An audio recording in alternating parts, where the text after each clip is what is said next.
Warsaw, Poland, inside the office of the Prime Minister.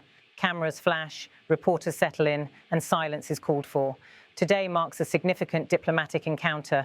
Canadian Prime Minister Marek Karnej meets with Poland's Donald Tusk. The two leaders stand before the press to make a joint statement, one that underscores not only friendship, but strategy, values, and shared history. Tusk opens by stressing what he calls the closeness of relations between Poland and Canada. His words set the tone. This is not simply diplomacy, but a bond of trust rooted in political friendship and common interests. He speaks of a world beset by escalating conflicts, where even the closest allies sometimes struggle to align. Yet, he insists, Canada and Poland have managed to build a cooperation so seamless that it could serve as a global example. The Polish leader emphasizes authenticity, shared democratic values as the bedrock of this partnership. He notes how such values simplify economic, military, and political cooperation. With emphasis, he announces that relations are being elevated to a new status, a strategic partnership. Both Karnej and Tusk, he says, are committed to accelerating this process. Beyond bilateral ties, Poland and Canada see themselves as global partners. Both nations are committed to NATO and the transatlantic bond, working together across international forums. Ukraine is never far from the agenda. Tusk references Karnej's recent meeting with President Volodymyr Zelensky in Kyiv, praising Canada's commitment to Ukraine's defence and reconstruction. But Tusk draws a careful line. Poland will not send troops into Ukraine after the war ends. Instead, it will play a different role, handling logistics of aid and securing Europe's eastern frontier. He reminds the room that those borders with Russia and Belarus are, in fact, Polish borders. And he notes Canada understands this approach. The Polish Prime Minister pivots to economic cooperation, highlighting energy, particularly nuclear power. Poland is looking for reliable partners as it transitions to cleaner energy and seeks independence from Russian supplies. Here, Canadian expertise in nuclear energy, including small modular reactors, is expected to play a central role. Tusk stresses this will extend to renewables and critical technologies, areas where Canada has long-standing experience. Military cooperation is another pillar. Intelligence sharing, armaments and aerospace industries all feature in discussions.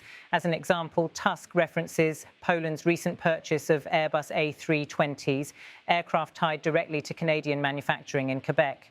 He highlights decades of Canadian-Polish collaboration in aerospace, including engine production in Poland. Summing up, Tusk calls the partnership clear, without the need for repeated declarations. The future, he insists, is bright for both nations. With that, he hands the microphone to Prime Minister Karnej. Karnej begins warmly, calling it a pleasure to be back in Warsaw, a city he describes as constantly growing and inspiring. He reflects on his history with Donald Tusk, recalling their first meetings during Tusk's tenure as President of the European Council. It was then, Karnej notes, that Tusk stressed values like freedom, solidarity and unity, principles that resonate again in today's challenging times. The Canadian leader reminds listeners of shared history, Canadian and Polish troops fighting side by side in World War II, Canada being the first to ratify Poland's NATO membership, and both nations now serving shoulder to shoulder in Latvia. He underscores Poland's vital role as the transit hub for 90% of Ukraine's aid and weapons, acknowledging the country's unique frontline position in Europe's defence. In French, Karnej points to Canada's contributions, more than 4,000 Ukrainian troops trained by Canadian armed forces over the years. He pledges that Canada will not only continue, but intensify its commitment, promising to quadruple defence spending by the end of the decade. The message is clear. Canada intends to be a central partner in Europe's security architecture. Karnej then turns to energy and industry. He praises cooperation on small modular reactors, renewables, aerospace and critical minerals.